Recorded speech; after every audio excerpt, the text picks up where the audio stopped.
Nalungkot, Alden at Catherine inaming mamimiss nila ang isa't isa.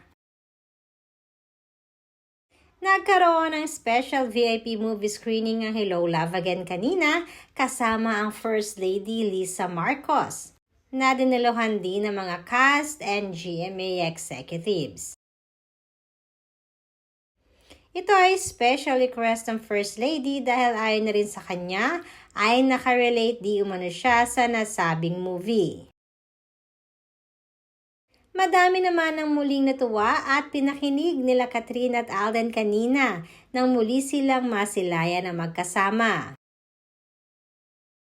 Hindi talaga maitatanggi na iba ang closeness ni Catherine pag sila ang magkasama ni Alden.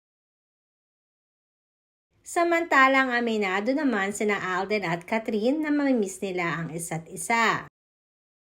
Dahil kanina nga ay officially nag-sign off na ang karakter nila bilang Joy at bilang Ethan. Hindi naman maikakaila na pati ang broadcaster na si MJ Felipe ay nalungkot din pagkatapos niyang marinig ang mga katagang ito.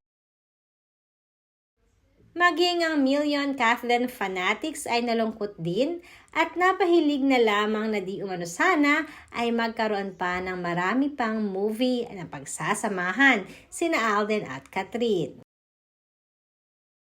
Pero ayon naman sa aming source ay for sure nga na magkakaroon pa ng follow-up movie ang dalawa. Ngayon pa lamang di umano ay wino-workout na ito ng ABS-CBN at GMA7. Iba rin talaga ang naging epekto ng love team ni Alden at Catherine at ang quality ng movie nilang dalawa.